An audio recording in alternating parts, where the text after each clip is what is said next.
Hey guys, welcome back to my channel, and today we're gonna take a look at update 6.47, new monsters. As you can see, new monster, and that's the event for it. Now let's see which one of these do I click on.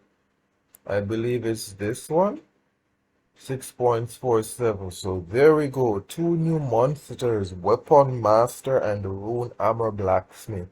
Last night I heard my guildies talking about it, but I couldn't even bother to check the chat. So let's take a look at their skill set and decide who is gonna be broken and who is gonna be weak. The first one looks like a dark unit, but it's actually fire, as you can see. So Glaive Slash attacks the enemies 2 times to disturb the target's HP recovery for 2 turns with a 30% chance. Okay. Weapon Weakness Shot attacks the enemy to leave a branding effect for 2 turns and attacks 3 more times. Damage increases as the current enemy's HP is bad. So right now, for those first 2 skills, I can see him being viable in raids, and that includes speed R5. It can be viable there because heal block is always welcome. Branding is always welcome. Then his passive says collect weapons. Your attack bar increases by 70% when an enemy dies, and your attack power increases up by 300% equal to the dead target's base attack power. Notice it says base attack power. I don't know if I'm the only one who experiences this. No, every Summoners War player would. Where you go in Guild War and you die on something dies on turn 1. Like, this is how I can see that this monster can get revenge for us. So, attack bar goes up by 75% when an enemy dies. Increases up to 300% equal to the dead target's base attack power. Notice it says base attack power. So this means runes do not count. I don't believe towers will count, so it's the base. So if his attack power is 800 base, it's 300% of that. Interesting. So it is basically like 3 times whatever base attack power it is. Okay, doesn't seem too broken. The next one is the water one, attacks the enemies. Okay, so it's the same first skill. So the second skill, Storm Sight, attacks all enemies 2 times to block them from receiving beneficial effects and to increase the chance of landing glancing hits for 2 turns to 70% chance. The damage increases according to the enemy's max HP. So another AoE stripper. Is he? No, he doesn't strip. So it prevents beneficial effects from going and then glancing hit. Okay, I think this will go up with skill ups to 100%. So unlimited power. Attacks all enemies if there are 3 or more enemies. Attacks all enemies if there are 3 or more enemies. That sounds like a condition right there. So you're saying if there's 2 allies, if there are 2 enemies, it will only attack 1? Is that what this is saying? Attacks all enemies if there are 3 or more enemies, and attacks the selected target 6 times if there are less than 3 enemies. Okay, so basically, if there are 3 or more enemies, it will attack everybody. So if there's 4, it will attack all the 4. If there's 3, it will attack all the 3. If there's 2 enemies, it only attacks the selected target 6 times if there are less than 3 enemies, right? So that means the other 2 will not get hit if you have like 2 enemies. The damage increases according to the enemy's max HP, and this attack decreases the enemy's attack speed for 2 turns. I don't know about this. We'll have to see. It seems a little bit...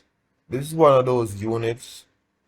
I think they built these units for units. I think this new monster is for other monsters that refuse to die when you hit them multiple times. Like, you know, those invisible HP kind of thing. Yeah, it might be it might be. I can see some potential in RTA, especially when it boils down to two and they're trying to kill something, but we shall see. It sounds a little bit niche.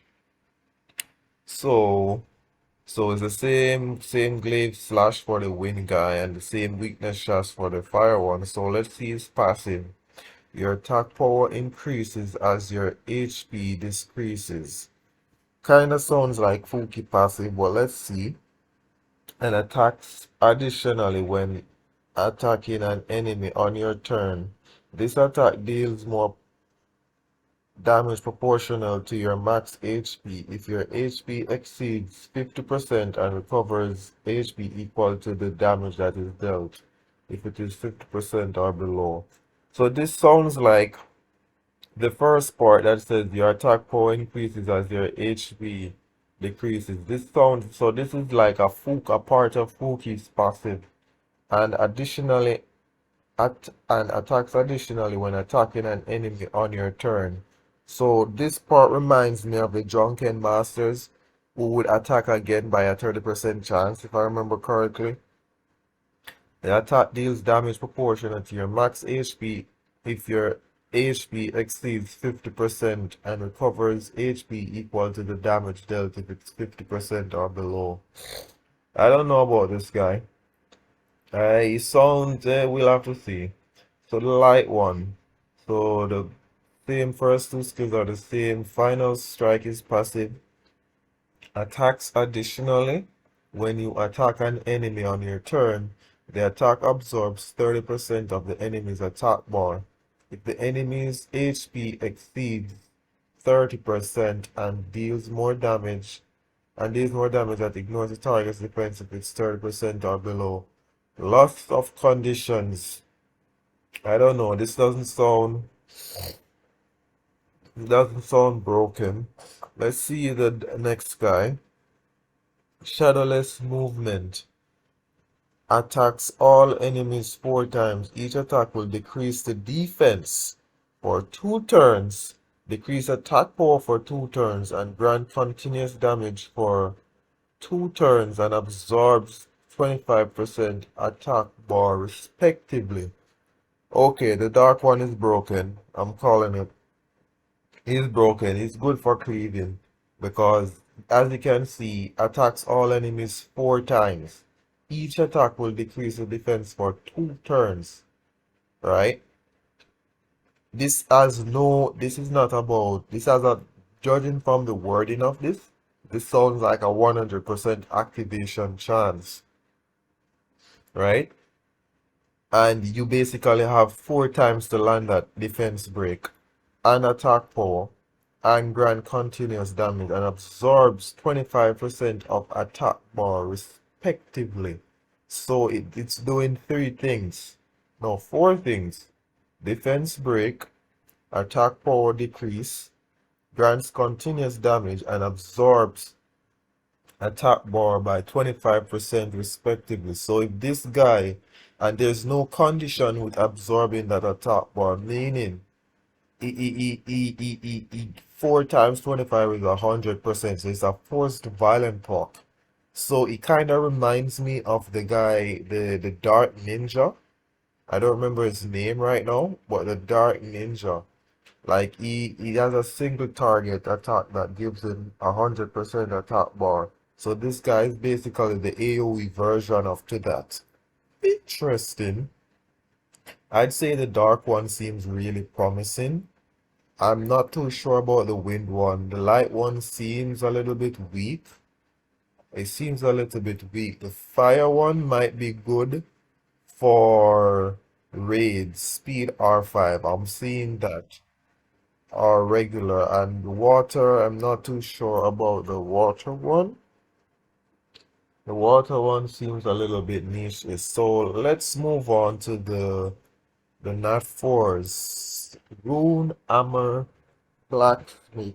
So we have Power Swing. Attacks and stuns the enemy for 1 turn with a 30% chance, which is likely to go up with skill ups.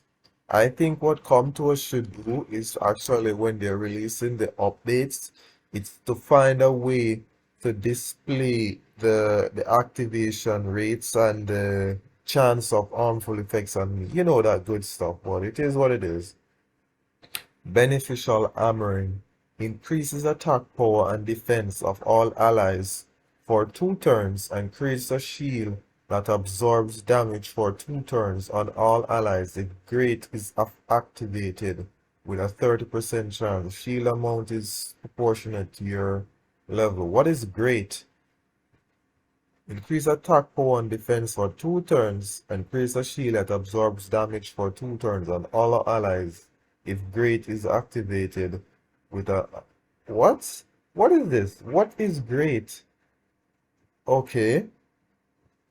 Blacksmith's technique increases the increasing effects of attack power, defense, and attack speed that all allies receive by 25%. The same skills do not stack with each other.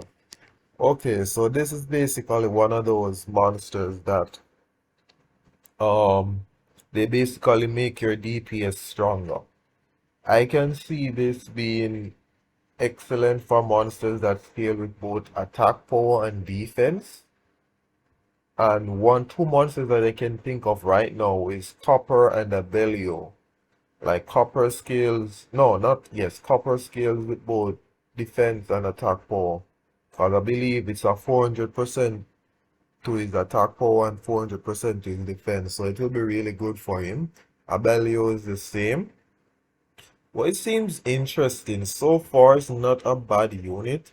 It seems very supportive. As you can see, it's a support monster. So, of course, I need to see what this great thing is about. So, the water one, basically the same and those. So, the second skill attacks all enemies to decrease their attack power and defense for 50% chance. Guaranteed to decrease attack power and defense. The great is activated with a 30% chance.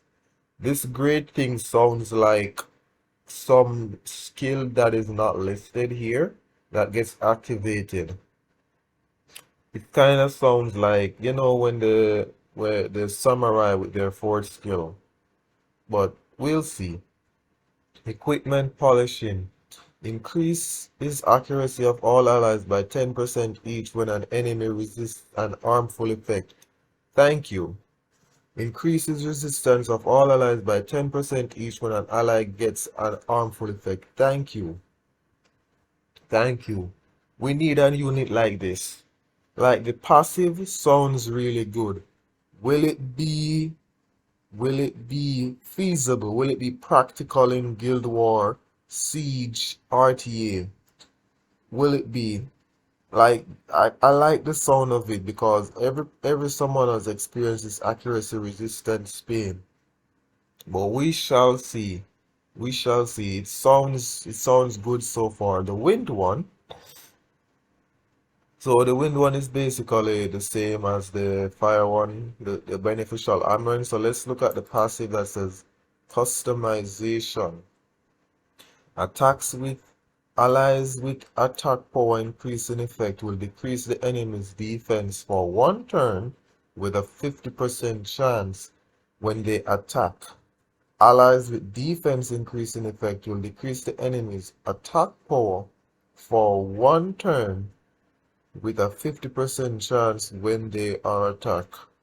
Interesting. So you're basically saying a monster who doesn't provide armor break, if he gets an attack power buff while this unit is here, they will decrease. They can potentially decrease armor break. They can potentially land an armor break even if it's not in the skill description. Interesting. I see Come To Us has been thinking outside the box. Let's see if it will actually be viable. I mean, it sounds okay. It's a new kind of thing. So we're not going to... Okay, the light one overall reduces all ally skill cooldowns by 1 turn and increases the duration of granted beneficial effects by 1 turn each. Additionally, increases the duration of beneficial effects granted on all allies by 1 turn each if Great is activated with a 30% chance. Okay, I don't know what this great thing is about, but we'll see how good it is when these monsters are in the game.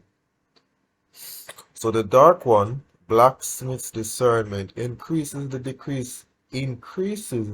decreasing effect of attack power, defense, and attack speed that enemies receive by 25%. Okay. Um, this will be good in a raid situation, in a sense, but the one they seem okay. They're seeming very interesting. The one that I curious about the most is the water one. The water one is what I'm curious about the most. So yeah. Okay, I see we have some special events thing here. Um, New monster release. Oh, chance of you getting that unit. Okay. And then we have inter-server battle. Interesting. QL. What is this? Okay. So I guess that's it. Hold on. I know I saw something about. Oh, this is in the game now? Okay. Seems interesting. Anyways, guys, that's it for the patch notice. As you can see, I have 6-starred my LD Nat 5 units, so stick around for the gameplay of M. Peace out.